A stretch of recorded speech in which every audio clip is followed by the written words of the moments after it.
Hi, I'm Johnny Kay and welcome to Spotlight on GCSE English Language.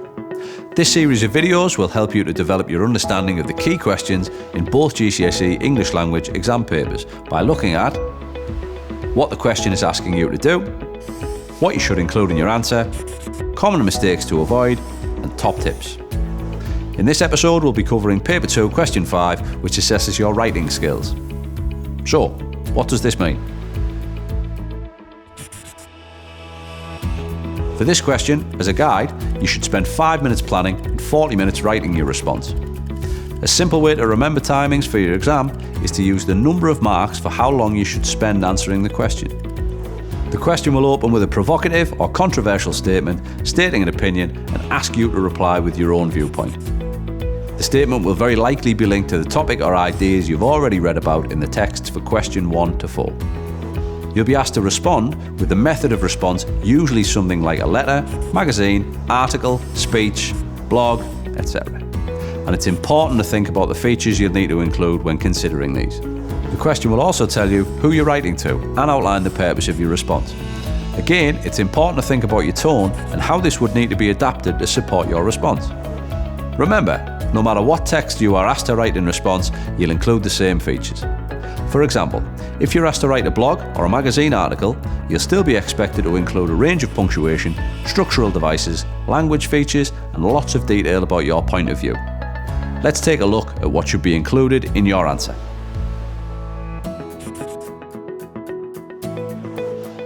This question is asking you to write a convincing and engaging response which explains your point of view. Your answer can be influenced by the ideas and information you've seen in the papers you've studied throughout the year, but this doesn't mean that you should copy from or quote other texts, just that you could use the ideas you've seen as starting points. This question is a great opportunity to think about the skills you've analysed in the other questions in the exam. For example, for question 2, you'll have analysed language features such as similes and metaphors. These are the types of features and skills you should include. In this question, you'll be asked to evidence your ideas and back up your statements.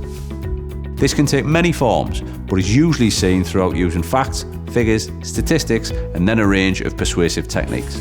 With this in mind, it's helpful to prepare and practice these well before the exam. To do this, look for how these features are used in the texts you read throughout the year, as well as when and how they are used in texts outside of your exam preparation. Preparing for the exam is really important and will make sure you give a structured response. But what does good planning look like? Firstly, it's important to keep your plan as simple as possible. The structure of your response is very important.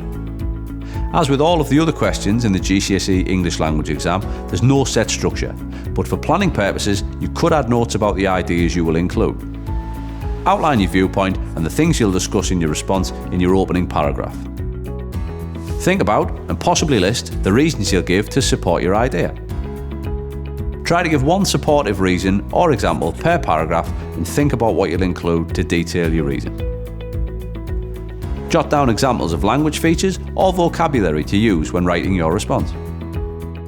Begin to think of phrases, including the way you'll use punctuation in these sentences, to support your plan. Whether planning or writing your response, thinking about the structure of your answer is very important. You might decide to open with some of the more simple ideas and follow up with more detailed responses, or return to the original idea at the end. Again, there are lots of different ways you can structure your response, and one is no more important or effective than the other. What is important is that you create a plan which works for you and supports you to write an effective answer. Now we've looked at what should be included and possible ways you can plan your response, let's look at what this looks like when these features are put together. For this example, we'll look at part of an answer from the task which was given 28 marks, 17 for content and organisation, and 11 for spelling, punctuation and grammar. When we look at this answer in detail, it's obvious that the vocabulary that has been chosen is chosen for effect. Remember the opening line of the question? Write a letter to the editor of a newspaper. The tone and style of the writing is obviously suitable and it would engage this audience because of this. There are a range of sentence types and structures which engage the reader and make the answer very convincing and engaging.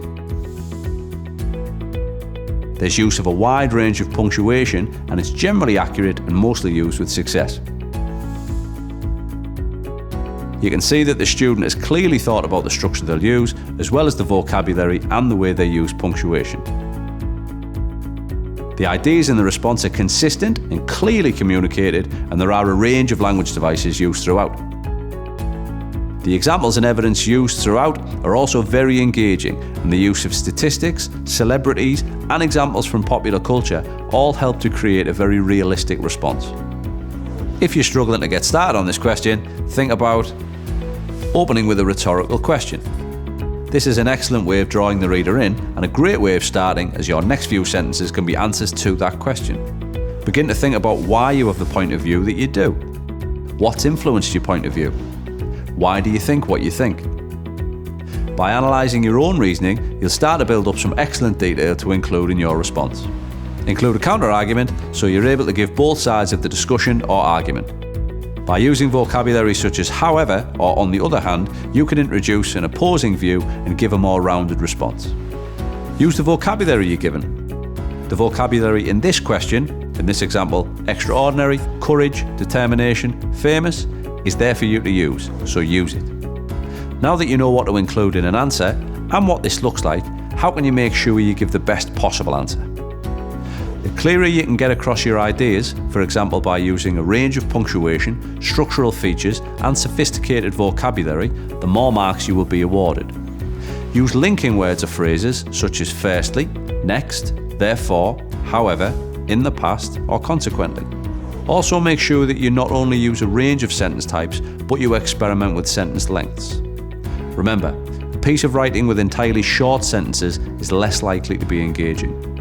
Short sentences can help build tension, and longer, more descriptive sentences help set the scene, but you need longer, more descriptive sentences to interest the reader. Make sure that you're trying to accurately use a range of punctuation. For example, instead of using only a capital letter and a full stop in a sentence, why not add speech by quoting an expert? Why not add a question with a colon to introduce speech? If you can do this, your sentence goes from, I think people who are courageous should be rewarded, to, a national expert on celebrity recently commented on this. It is vital that people with extraordinary skills are rewarded. So far, we've looked at how to give an effective answer. But what should you avoid? Remember to stick to the number of marks rule for writing time. You should always plan. Use this time to identify possible quotes, the features in them, and to decide if you agree or disagree. If you don't plan, this can mean that you sometimes just write the first thing that you think of and your response reads more like a shopping list. If your response isn't engaging, you'll lose marks. It's important to remember that the examiner can't read your mind. If you want them to fully understand your point of view, you need to detail your answers to help the examiner understand. It's unlikely that you'll be able to describe in detail every one of your reasons in 45 minutes, and so focus on the most compelling reasons for your point of view. Although there's no suggested amount that you should write for this question, it is important to remember that quality is better than quantity. 2 to 3 pages of high quality response is better than 6 or 7 pages without any engaging techniques.